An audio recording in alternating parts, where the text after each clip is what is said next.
Hey YouTube, Rook here from Rook Geek. Goodness, my little channel on the interweb for all things geeky and cool. We have another action figure review we're taking a look at today, guys. We're looking at Neca's Ash vs. Evil Dead figure. Now, I picked this up during the tent sale I did over at Tate's, where I picked up this figure, I picked up the John Stewart DC Icons, and the $100 mystery box. I'll put an annotation above so you guys can click on that. I didn't even know this figure came out yet. I saw prototype shots of this online, but I didn't know it was actually in the stores, and I was very pleasantly surprised to actually grab this guy.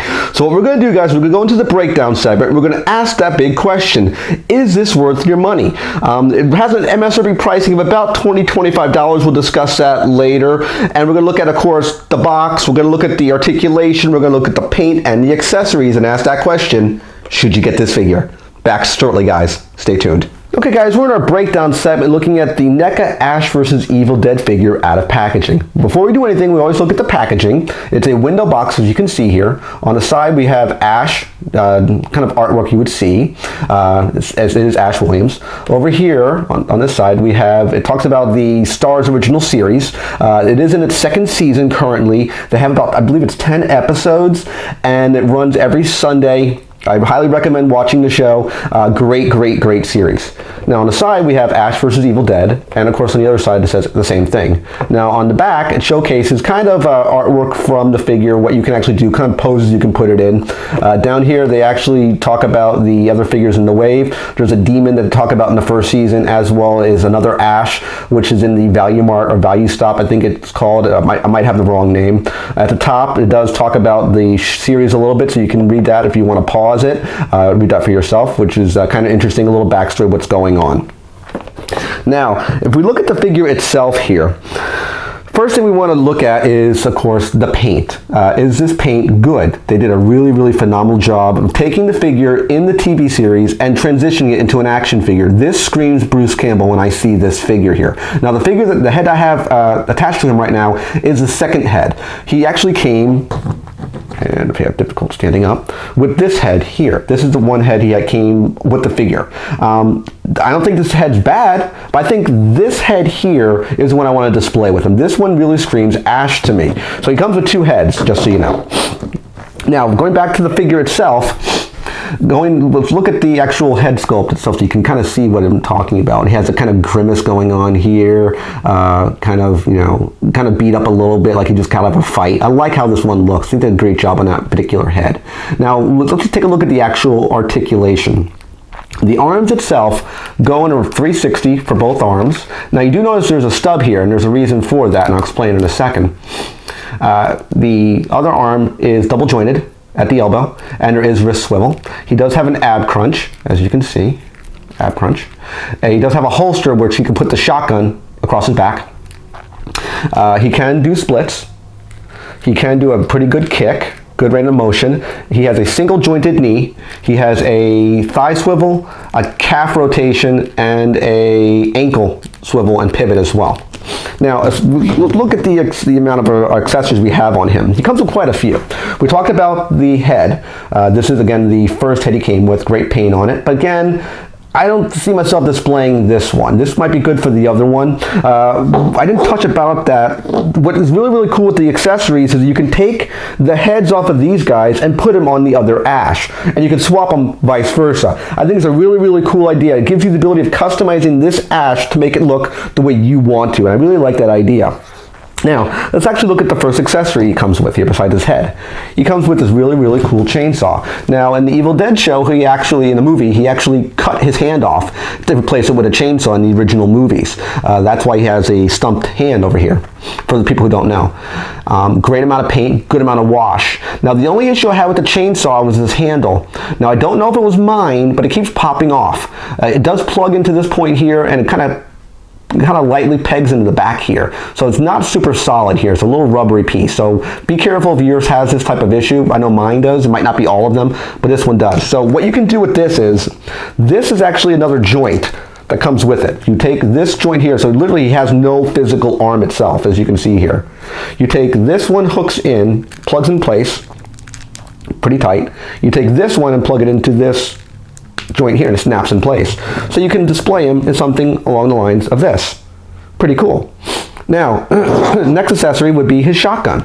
A really cool double barrel shotgun. Ash is known to have this. He had it through Evil Dead. He had it through Armies of Darkness, which is the third movie. And of course the TV show.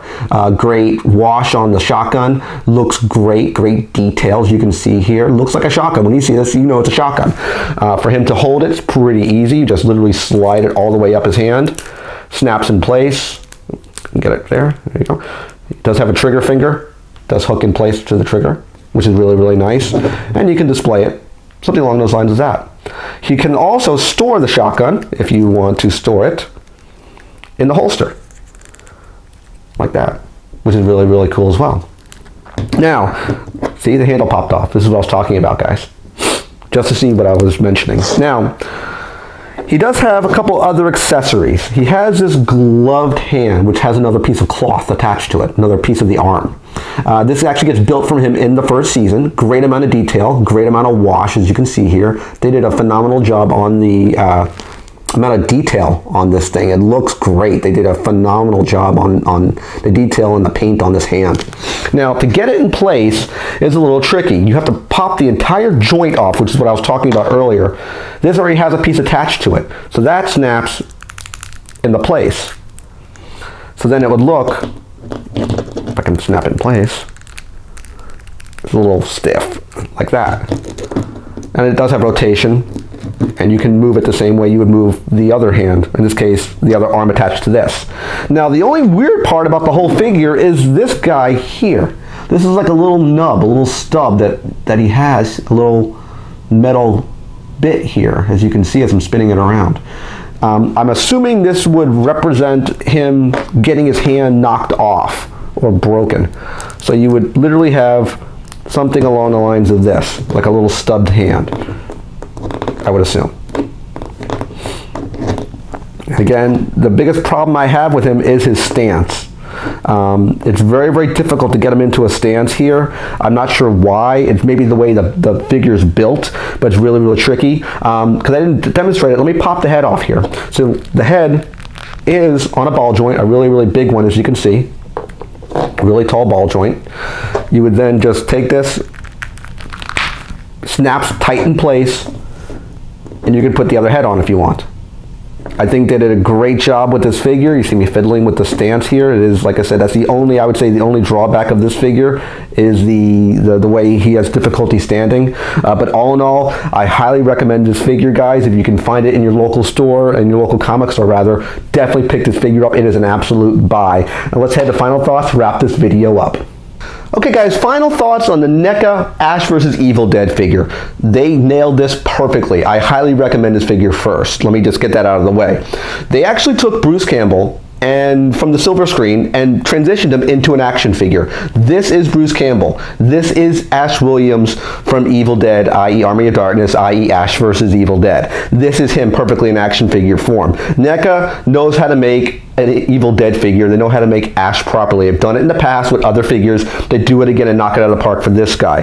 I love the idea where you can actually take the accessories from the other Ash figure, the one where he's in the store. I think it was the Value Mart store or Value Stop store, and put it on this figure if you want to do that. I like how you can customize the figure to your own liking. I hope they make more of these figures down the line in more waves, maybe another Ash or two, so you can then switch those pieces around to make the figure that you, the consumer, want. I love the idea of all the paint, the way it looks. I love the way it's presented. The accessories are great. The only negative part, the only bad part was, again, the chainsaw, which had that weird funky handle. I don't know why it's like that, and his weird stance, which we talked about in the breakdown. Those are the only 2 points I would say are negative. Now, I don't know if it's the chainsaw on mine that's messed up, but I know the stance, because the way the figure is designed, might have issues. So the big question as a consumer is this worth your money? Is this worth the $20, $25 price point? And the reason why I'm putting it in a range is because most retailers won't have this. This will come from specialty stores. This will come from your comic stores. This will come from maybe your Big Bad Toy Store, your Amazons, or unfortunately your eBays. Retail stores won't have this type of figure. Unfortunately, I wish they did. But that would be the only sketchy part about the pricing. So you got to, it might be a higher markup. It won't be exact dead on, $19.99, unfortunately. So guys, I hope you liked this review. Remember to click that like button. Always hit that subscribe button, guys. And I'll see you guys in the next video. Take care. and bye-bye.